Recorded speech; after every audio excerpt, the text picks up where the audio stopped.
지난 시간에는 남성 성기능장애에 대해서 알아보았고요. 이번 시간에는 여성 성기능장애에 대해서 또 말씀을 드릴 건데, 여성 성기능장애 하면 도대체 뭐지? 라고 의문을 또 제기하시는 분도 간혹 계십니다. 잘 못 들어보셨을 건데요.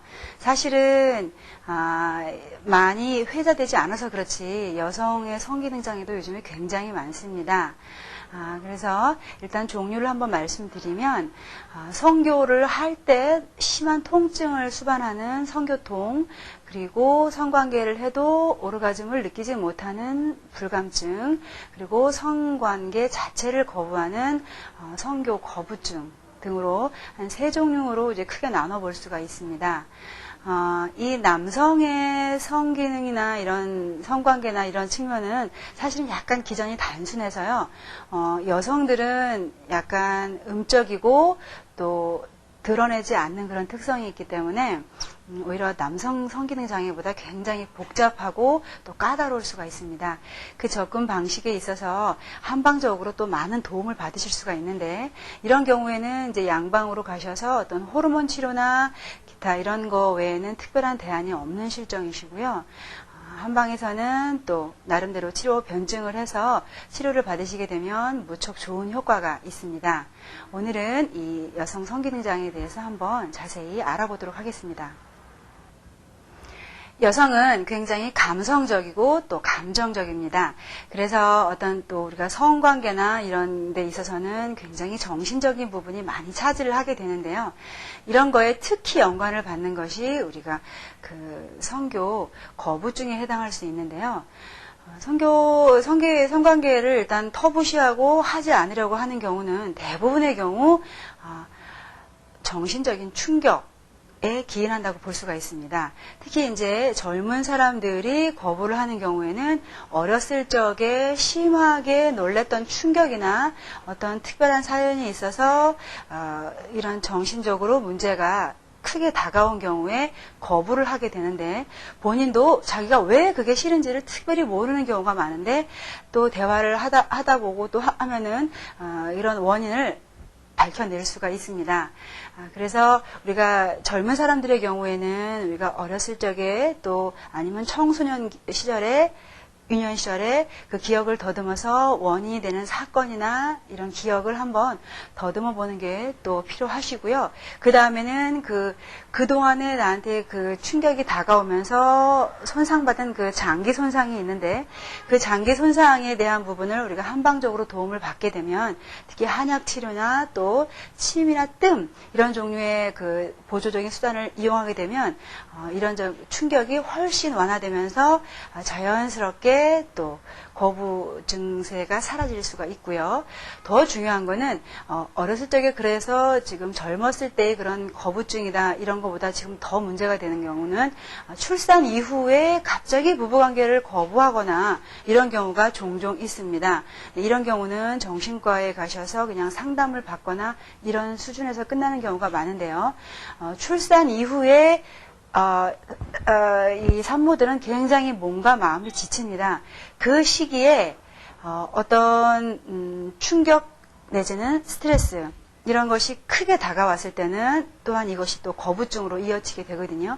그래서 이럴 때는 이 몸 상태와 마음 상태를 함께 또 봐주셔야 됩니다. 그래서 기운이 많이 빠지면서 스트레스를 받고 그 충격에 있다 그러면 그거를 해결해 주시면 그 문제가 깔끔히 나아지실 수 있고요.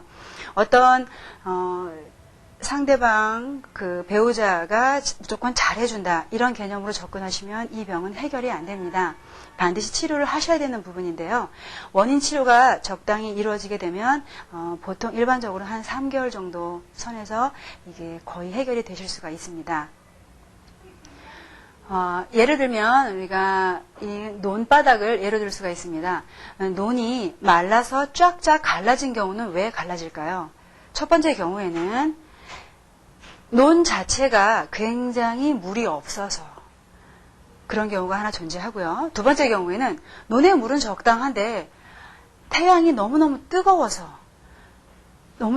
물이 다 말라버린 경우에도 바닥이 갈라지게 되어 있습니다. 우리 인체도 똑같습니다. 우리 몸에 그 아까 말씀드린 윤활액, 그 매끈거리게 하는 윤활액은 그 기본 재료가 사실은 인체에서는 피입니다. 이 혈액인데 이 피가 그러면 부족한 경우에도 윤활액이 나오지가 않고요. 피는 적당히 있는데 이 뜨거운 화, 흔히 말하는 스트레스가 심해져서 내 피를 다 말려버리는 경우에도 이게 매끄럽지 않고 또 이게 통증을 수반하게 되는데요. 우리가 이런 경우에는 어떻게 치료를 하게 되느냐면 피가 부족한 경우에는 당연히 피를 보충하면 될 것이고요. 아까 말씀드린 어떤 뜨거우면서 부족한 경우에는 뜨거운 것을 서늘하게 식혀주시면서 또 보충이 함께 들어가면 당연히 어떤 그런 피의 보충이 원활하게 되어서 매끄러운 윤활액이 잘 나올 수가 있으시겠죠. 그렇기 때문에 한방에서의 치료 방법은 거의 두 가지로 접근을 합니다. 말 그대로 보호를 해주느냐 아니면 적당하게 식혀주면서 보호를 함께 가느냐, 거의 이 정도 수준에서 치료가 들어가게 되면 환자분의 몸 상태는 굉장히 좋아지실 수가 있습니다. 네, 불감증의 경우에도 이와 아주 유사한 기전입니다. 우리가 성적인 흥분을 느끼게 되면 혈액이 당연히 이 성기 쪽으로 몰려주어서 어떤 작용을 이루어지게 해야 되는데 충분히 몰려갈 피가 부족하게 되거나 또 아니면은 피가 내려가야 되는데 그 통로가 막히거나 하게 되면 당연히 어떤 충분한 그런 즐거움을 느끼실 수가 없겠죠.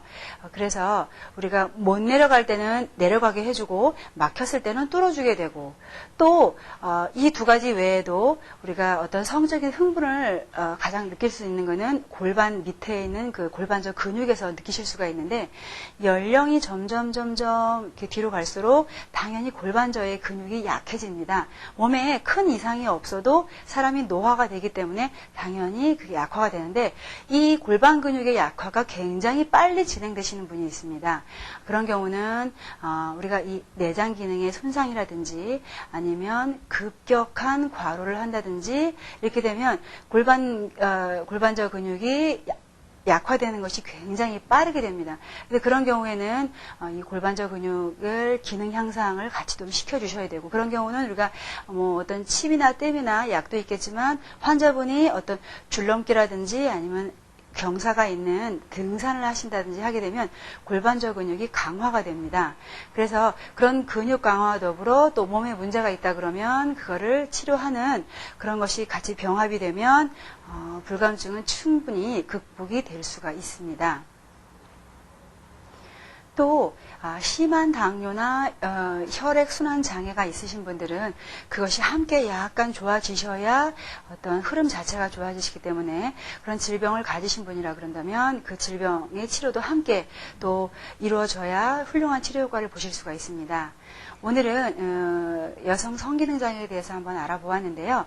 한약 그리고 양약 치료와 더불어 침치료, 뜸치료, 스스로의 자가운동요법 등을 활용하시게 되면 여성 성기능장애는 굉장히 큰 효과를 보실 수가 있고 또 그만큼 큰 즐거움을 누리실 수가 있습니다. 다음 시간에는 요즘에 우리 아이들 문제에 관심들이 많으신데요. 아이들의 성조숙증에 대해서 한번 알아보도록 하겠습니다.